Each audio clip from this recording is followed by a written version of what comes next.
to PATUE Talk. Today we're talking about digital citizenship and how to use the opportunity to teach digital citizenship as a way of bringing a lot of important conversations into your curriculum and just to help your students think about being better people as well as computer users. To start off with, I've prepared a little thing that will show. And hi, this is Sam Patterson, here to talk a little bit about digital citizenship. While there's a lot of talk about digital citizenship and posters and pledges and online courses, I think it's good to take a minute to talk about what exactly is digital citizenship.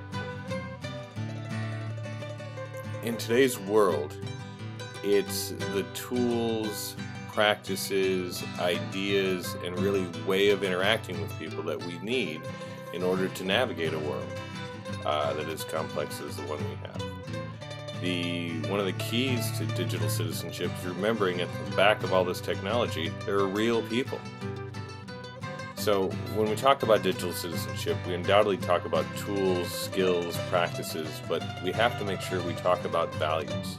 How do we teach these values? We live them. So oftentimes digital citizenship gets hung up on skills. Can they access a web page? Can they check email? Can you upload a document? Then we start looking at knowledge. Do they know how to evaluate a good website? Can they understand the value of something online? We get into values really where do they know how to care for others in their community? The intersection of all of these is the mindset and practices that define good digital citizenship. What we're talking about, this PLN model, or personal learning network, is a learning network that's by, for you, full of people, put together for one purpose, for you to learn. The key is being useful to that community and really asking, this community that I'm building online, do they need this thing I feel like posting? If not, then probably choosing not to post it would be best.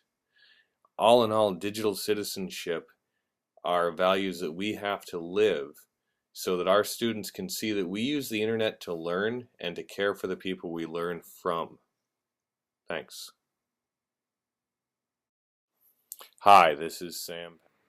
So, the basic idea is that we can, there's my pen. The basic idea is that we can use this whole model of a personal learning network in order to get students to rethink what they're doing online. Initially, when I asked my 9th graders about how they use the internet and what they do when they go to the internet, most of them talked about one-way interactions, whether it was playing a game or getting information or looking for this or looking for that. Occasionally it could, they would be on Facebook or something like that. But most of the purposes they were going to the internet for were about space, about a website, about, that one resource. And what I ask them to do and what I try to get them to do and model for them is this way of using the internet to connect directly with people.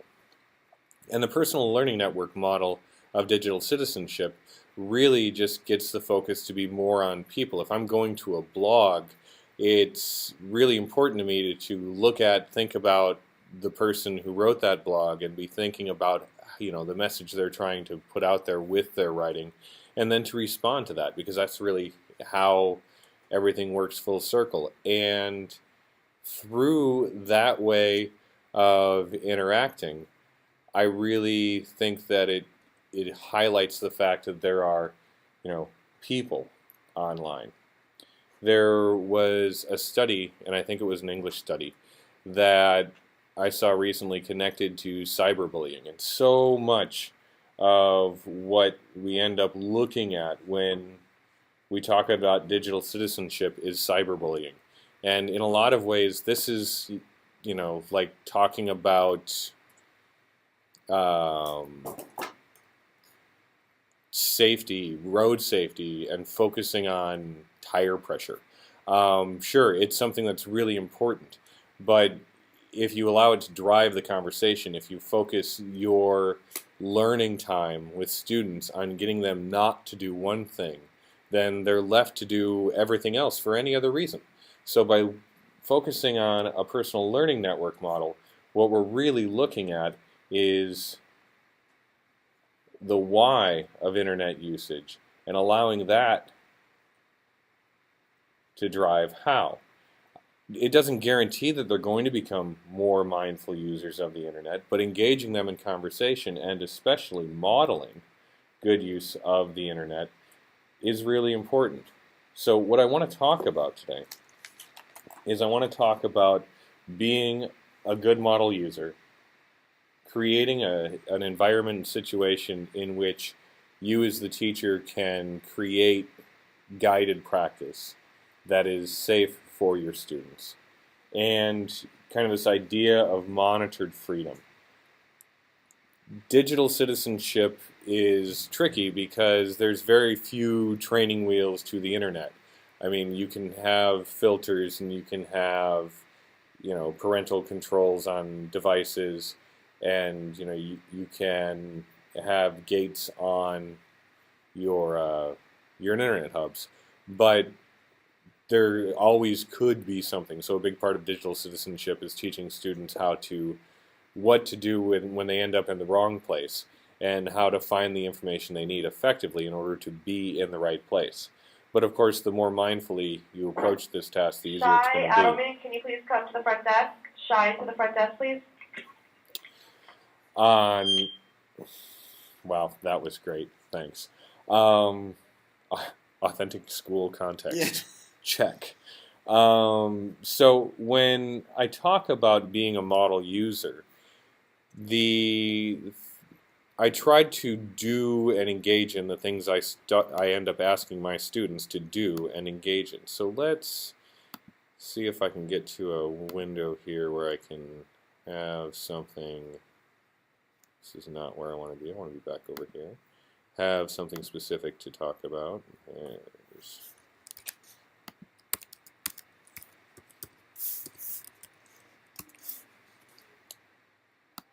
So, admitting that I probably go over the top, right? Because I'm doing a live broadcast of what I do. I blog. And one of the things about being a model user, as I'm defining it or modeling it to my students, is that you're actively engaged in a learning community. So, I have a small learning community there on Google Plus, represented by those followers. Oh wait, you can't see that. That was completely easy. All right. When I started on Twitter and was really trying to figure it out and spent most of my time lost, I kept seeing tweets, and then I went to Ed.D, and there were several sessions with the initials PLN, and I couldn't figure out what a PLN was at all. And even when I learned that it was a personal learning network, I still really wasn't helped by that. It seemed like just weird internet talk, which is something important to remember, because I know that when I get really excited about things and I talk to my colleagues, it just sounds like weird internet talk to them. So the personal learning network is just a system you set up for learning, and it's about asking the right people questions. And when you start on Twitter, you can't, initially it seems kind of empty unless you are lucky enough to join like in a conference setting and bang, have 30 people you're connected with. And as you find more people to connect with, there's more stuff to do. But it takes a while to get to know people. Cast of Sunny Park with George to the music room for rehearsal. Cast of Sunny Park with George to the music room for rehearsal. Thank you. There's an announcement every day at this time for that. Wow. It's like there's a schedule or something. Shame they couldn't teach it to us. Right? Or they could just be there for that.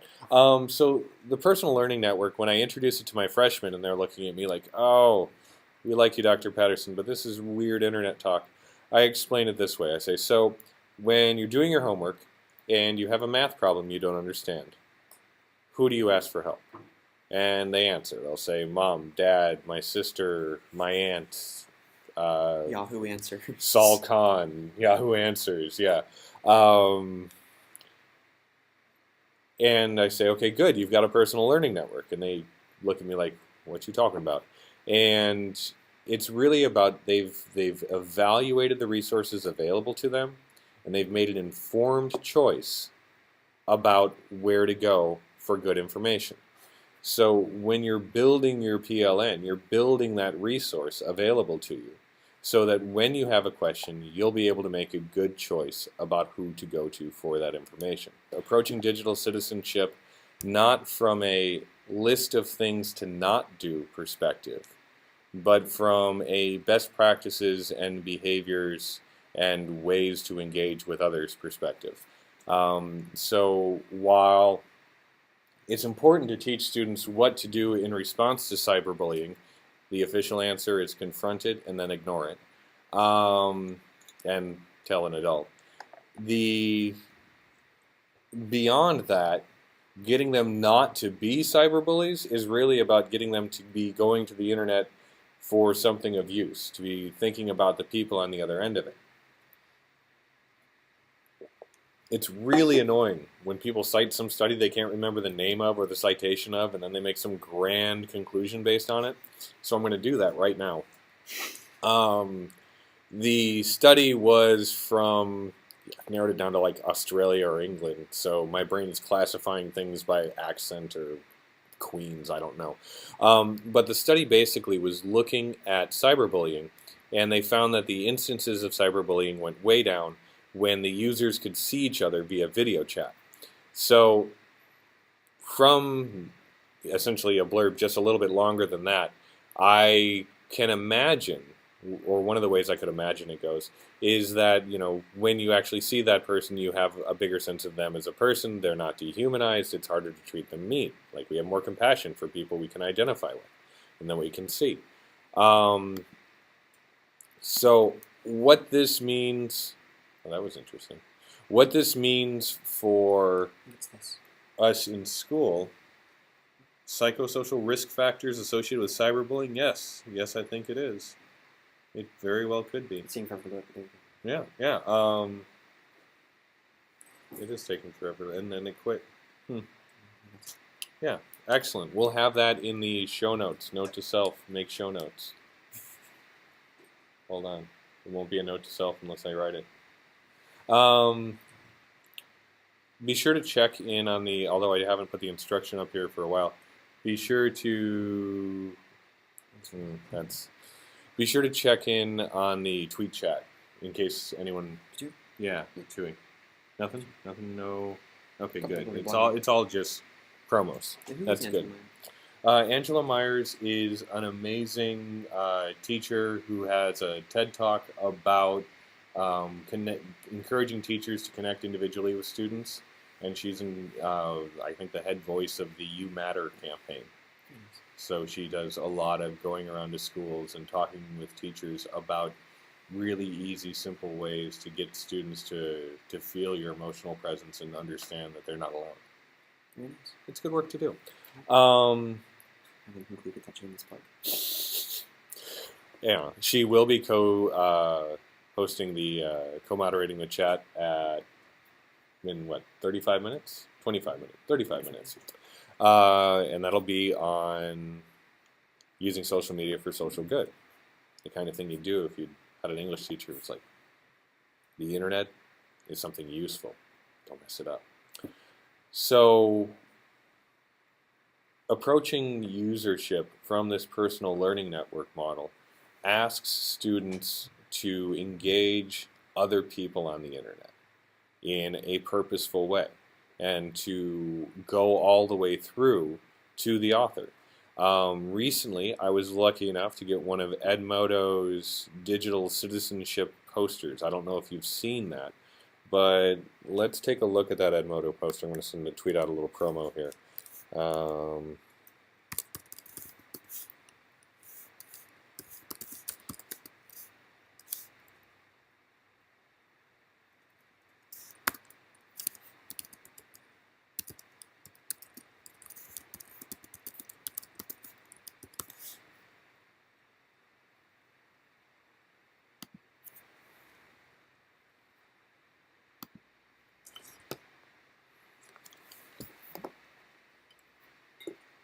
So we've got a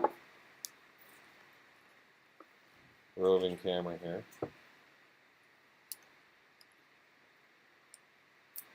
Now, with any luck, we'll maintain the microphone from one shot to the next here. Okay, so yeah, it looks like I've got audio there too. Great. So what we see in this is, we, the digital citizens, pledge to, and they've got a number of different things on here. The green one in the upper right is protect our own and others' private information online, communicate responsibly and kindly with one another, stand up to cyberbullying. It'll respect each other's opinions, give proper credit when we use others' works. So this Common Sense Media Edmodo poster has a focus, has a couple different focus. And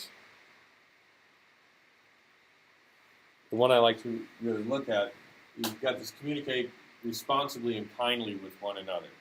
When you're talking about approaching digital citizenship from from a PLN model, it's really important that you're responsible and kind in your communications with other people online. Otherwise, when you ask them questions, they won't answer.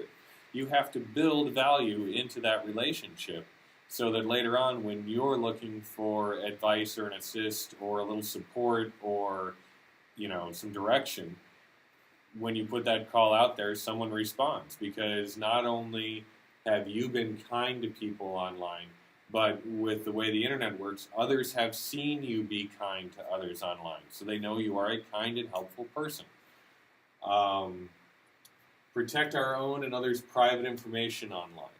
This is a great thing to teach anyone, especially kids, that you have to look out not only for your own image and profile and information, but you have to look out for other people, because information is access, and we all should have a good degree of say about what kind of information we put out there, what kind of access others have to our information. I'm just going to move this over a little bit.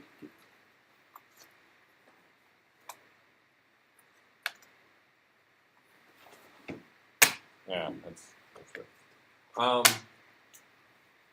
Stand up to cyberbullying. I talked a little bit about that before, and I'm just talking a little bit about it now. It's important to talk about, show an example. There's endless resources about, not endless, but there's really good resources about cyberbullying on YouTube. Watch it all the way through to make sure you really like it, and then use it. Respect each other's ideas and opinions. This is really important. And not only respect, but learn to respond to and support. One of the greatest things students can do to create an online presence and live a real digital citizenry experience is to interact with other people through commenting on blogs. And respecting each other's ideas and opinions is really important. The internet, despite what my students believe, is not for having your say. Yes, here people disagreeing with me already. The internet is not for having your say. It's for interacting. And interacting often requires a good deal of listening and responding thoughtfully. And then the last one they've got here is give proper credit when we use others' work. And this is really important. I know that one of the social media platforms, I think, is it Tumblr, that has recently started really busting people who are copying stuff and not attributing it? Absolutely. Yeah. Particularly artists. DeviantArt for a while has been like that, but they're... Yeah, no, that's really great. I heard a couple kids talking about that the other day. Someone's profile had been taken down, and they were whining, and someone else was like, well, you never put the author of anything in it. And, it is a problem. and a lot of people don't see it as. So it's nice to know that they're actually enforcing that somewhere. So this is a really good poster because it has these great foundational pillars of digital citizenship, and then it leaves this room open so that your class can add whatever they want. And we've got the sign here space all the way around the side so that your class can sign it. They actually sent me 3 because I have 3 English classes. So each of my classes will be able to adapt this pledge to the needs of the class as defined by the class in conversation. Chances are it'll be a conversation that I host on like Simple Meet or something like that, because it would be great to be able to capture the text of that. And it also helps to moderate it a bit. Next time on Digital Citizenship Chat, when we do this next time, we're going to look at KidBlog, and we're going to look at how you can use KidBlog to create a moderated environment so that students can begin practicing the tools of digital citizenship, but behind a firewall that allows them a good degree of security and allows you to see kind of what's going on. So that will be the next time we do digital citizenship, which might be next Tuesday or might be soon. We'll see. Tune in then. I'll tweet you about what I promise. Peace.